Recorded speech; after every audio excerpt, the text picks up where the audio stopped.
Маңғыстау облысы Атамекен ауылындағы бүтін бір көшенің 60-қа жуық тұрғыны көршілеріне наразы. Өйткені ол үйін қаңғыбас иттердің ұясына айналдырған. Күлімсі иіс қала берді түні бойы олып ұйқы бермейтін 60 иттің үні ауыл тұрғындарының әбден мезі қылған. Бұл мәселе 2022 жылдан бері әлі шешімін таба алмай келеді. Қаңғыбас иттерге қамқор болып жүрген үй иесі бастапқыда 7-8 жануарды әкеліп баға бастапты. Уақыт өте, олар көбейіп, бүгінде міне 60-қа жетіп қалған дейді шағымданушылар. Күні түні осыншама ит бірнеше сағаттап жан-жақтан үргенде үрейіміз қашып, түн ұйқымыз 4 бөлінеді дейді ауыл жұрты. Олар бір сөзбен айтқанда, өміріміз өмір емес, ит өмірге айналды деп отыр.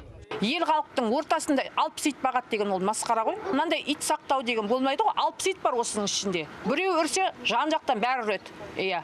Мына жаққа түнде өтейік десек, өте алмаймыз. Түнде де онша нәнитақ жатыр. Үлкен ақ ит жатыр. Иттер шулап түнімен жатқызбайды.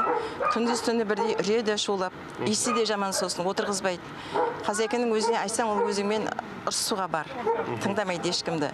Мен бұл жерден кетпеймін дейді. Түнде сағат 4-тің мезгілінде вообще құтырып кетеді.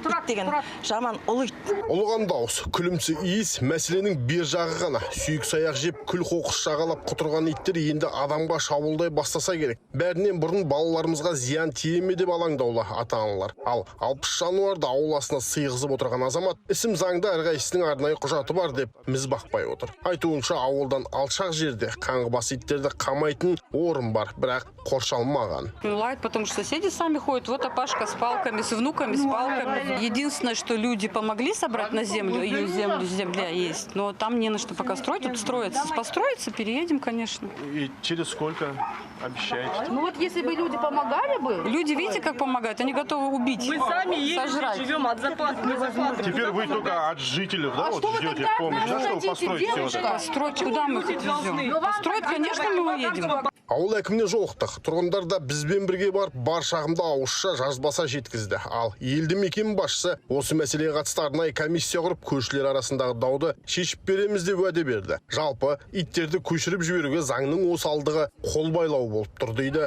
ауыл әкімі Ерлан Қайранов.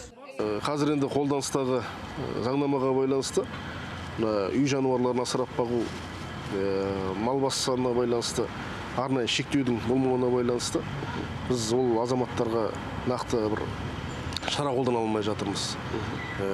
Енді осы соңғы түскен шағымға байланысты біз жергілікті әкімшілік арнайы жұмыс тобын құрып, арнайы мамандарды шақыртып, осы мәселе бойынша түбегейлі айналысатын боламыз. Жалпы көшіріледі. Біздің енді мақсат енді бұл жерде тұрғындардың шағымы, арызы, жалпы көтеріп отқан мәселесі аяқсыз, жалпы несіз қалмайды. Тұрғындар мәселені осы күйінде қалдырмай соңына дейін барамыз деп бекініп отыр. 2 жылдан бері шыдап келген көршілер шыдамымыз таусылды дейді.